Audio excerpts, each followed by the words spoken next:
Aujourd'hui, je vais vous expliquer pourquoi vous ne voudrez plus utiliser nul dans vos projets en JavaScript et pourquoi au final, on n'a besoin que d'une valeur et c'est undefined. Petit contexte avant de commencer ce talk, pourquoi la question est importante? Parce qu'en JavaScript, c'est un des seuls langages où on a à la fois deux valeurs pour représenter l'absence de valeur, donc nul et undefined, et le fait que ces deux valeurs sont utilisées quasiment à 50-50.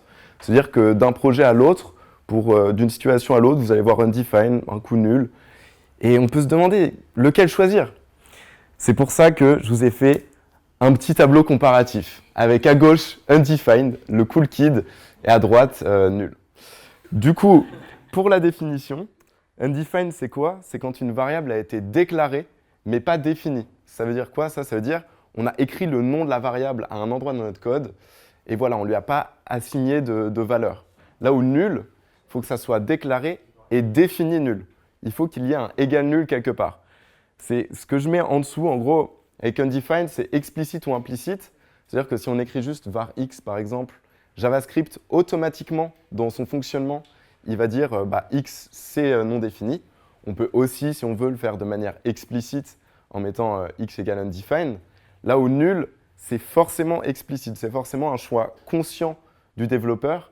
Et ça, c'est important à retenir pour la suite. Maintenant, on peut parler des petites différences un peu sympas entre les deux. Par exemple, le type. Type de undefined, on se dit, ah, le type d'un truc non défini, qu'est-ce que ça peut être? C'est non défini. Jusque-là, on se dit, c'est normal, le type d'un truc, c'est égal à cette même chose. Type de nul, c'est égal à quoi, du coup? On peut se dire nul, pas du tout. Type de nul, c'est égal à objet. Alors pourquoi c'est égal à objet? Ça vient d'un bug. Dans les premières versions de JavaScript, nul, c'était stocké en mémoire par 32 bits à 0. Et pour prendre le type d'une variable, d'une variable en JavaScript, il regardait les 3 premiers bits et ça permettait de deviner ça. Sauf que les 3 premiers bits d'un objet, c'était aussi 3 zéros en JavaScript. Et c'est pour ça qu'au début, nul, ça avait le même type que l'objet. Et ils s'en sont rendus compte, sauf que c'était un peu trop tard. Et du coup, pour cause de rétrocompatibilité, ils n'ont pas vraiment pu le supprimer du langage. Ce qui fait que dans le langage qui est presque le plus utilisé au monde, on a un bug sur une des valeurs fondamentales. Bref, maintenant on va voir une autre différence. C'est plus des mathématiques parce que on adore ça. Bon, j'y ai été un peu vénère, désolé pour pas ceux qu'on fait prépa. Longueur fois largeur. Donc longueur égale 34, largeur égale undefined. On multiplie un truc, un nombre, par quelque chose qui est non défini. On a quoi? Not a number, donc jusque-là, c'est à peu près ce à quoi on s'attendait. Alors que nul, on multiplie 34 par nul, qui, on le rappelle, a le type d'un objet, ça fait 0. Pourquoi? Parce que ceux qui ont fait JavaScript, ils se sont dit, quand on a un nombre nul, c'est 0, donc notre valeur nulle aussi, qu'on utilise pour tout, pour les objets, pour les variables, on le convertit automatiquement en 0, quand on fait une opération mathématique. Donc voilà, c'est important de le savoir. Maintenant, autre petite différence, JavaScript, on a une syntaxe qui permet on dit déstructurer un objet. Donc ce que je fais, c'est la première ligne, je crée un objet avec une propriété A qui vaut 3. Et la ligne d'après, ce que je fais, c'est que je prends la propriété A de mon objet et après, je peux l'utiliser dans mon code. Donc c'est juste une syntaxe un peu rapide pour utiliser ces propriétés. Donc on voit après, je l'affiche. Et ce qu'on peut aussi faire en JavaScript, c'est donner des valeurs par défaut. Donc là, j'aurais pu mettre dans la petite accolade A égale 1 par exemple. Et si mon objet n'avait pas de valeur pour A, A aurait valu 1 juste après. Ça, c'est beau, sauf que les développeurs de JavaScript, ils n'ont pas été d'accord. Parce que quand A est nul, souvenez-vous de ce que je vous ai dit avant, ça vient d'un choix conscient du développeur. Et du coup, les mecs de l'équipe JavaScript, ils se sont dit, vu que c'est un choix conscient, on dit qu'il a attribué vraiment une valeur, donc on ne met pas la valeur par défaut. Alors que c'est un peu tricky quand on y pense, parce que on se dit, justement, là, nul, ça veut dire qu'il n'a pas de valeur, la propriété n'a pas de valeur, donc on voudrait qu'il prenne la valeur par défaut, mais ce n'est pas le cas. Alors qu'avec undefined, on n'est jamais déçu, il est toujours là pour nous régaler. Et si on met a égale undefined et qu'on met une valeur par défaut, eh ben, pas de souci, ça fonctionnera bien. A vaudra bien 1 ici, donc votre valeur par défaut. Qu'est-ce qu'il faut retenir de tout ça? C'est que la personne qui utilise nul au quotidien, elle est triste. Elle croit que le monde est contre elle. Elle dit sûrement en chocolatine d'ailleurs. Alors que la personne qui utilise undefined, elle est cool, elle est charismatique. Et elle arrive à la boulangerie, elle dit un pain au chocolat, s'il vous plaît. Mais bon, j'apporte un peu de nuance parce que j'ai pas envie de me faire tabasser à la sortie.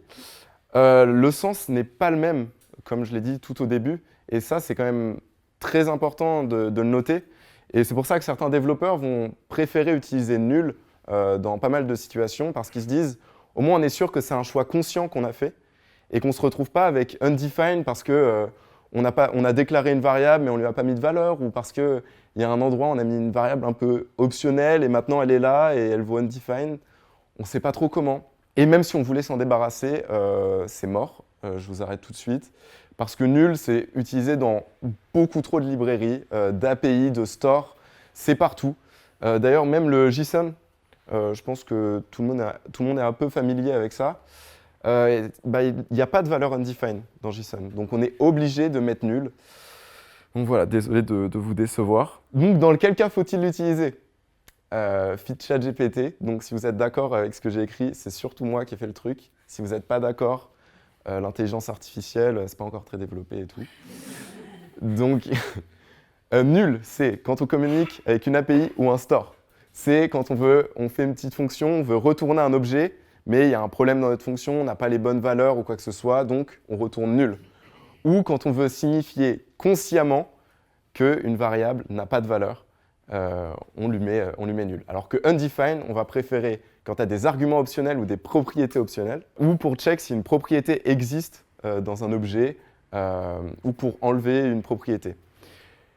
Mais s'il vous plaît, juste utilisez TypeScript. C'est vraiment, il type tout, et ce qui fait que vous savez en permanence le type de vos variables, exactement ce que ça vaut, c'est undefined, nul. Donc s'il faut retenir un truc de Stalk, c'est ça. Je me suis quand même dit, petit bonus, oh la vache, c'est plus fluide, c'était plus fluide quand je l'avais fait. Mais c'est quoi? Le petit point d'interrogation en JavaScript.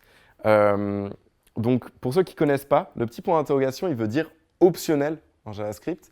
Et il va nous permettre, par exemple, si je reprends le phénomène de déstructuration que je vous ai montré tout à l'heure, on peut mettre un petit point d'interrogation à côté du A, ce qui fait que si on lui passe un objet vide, et notre code il va dire « Ok, pas de problème, je m'attendais peut-être à avoir un truc, peut-être à rien avoir. » Et du coup, on aura A déclaré, mais non défini. On aura donc A qui vaut undefined. Et là, on peut se dire « Ah, donc soit notre variable A, c'est… Là, j'ai mis un string, donc une chaîne de caractères, soit c'est non défini. Donc, je peux dire juste que A, c'est une chaîne de caractères ou non définie. » Mais ça ne marche pas. Ça ne marche pas parce que quand on lui passe un objet vide, il va se dire, là, je m'attendais quand même à voir un truc A. Je voulais soit une string, soit que votre A, il est clairement la valeur undefined. Et donc, ça ne fonctionnera pas. Et on voit à droite que du coup, si j'appelle par exemple la fonction où je mets string et undefined, ça ne marche pas. Et la vraie équivalence, c'est de dire que A, c'est une chaîne de caractères ou non définie, et qu'au pire des cas, on lui met une valeur par défaut de non définie. Donc voilà, ça c'était le petit bonus. Merci de votre écoute. Et avant de vous quitter, sachez que nul est égal à undefined. Ça renvoie trop en JavaScript. Et voilà. Du coup, si j'ai bien compris ton talk, on est obligé d'avoir nul et obligé d'avoir undefined. Tout le temps, on ne peut pas se séparer de l'un ou de l'autre. Non, c'est ça. On est piégé avec les deux. Et pourtant, j'aimerais me débarrasser de nul, mais impossible. Impossible. Moi, j'ai deux questions. Quand tu fais un JSON stringify d'un objet qui contient une propriété undefined, est-ce que c'est converti en nul ou pas? Je crois que c'est… Alors, je ne suis pas sûr à 100%, mais je crois que c'est la propriété juste supprimée dans le JSON. C'est… undefined, c'est juste ça, la supprime directement. Et deuxième question, tu as essayé de faire un type of de longueur fois largeur lorsque c'est undefined, lorsque c'est un not a number? Ah oui, ça fait vraiment un not a number. C'est un type, ça me renvoie le type là en JavaScript.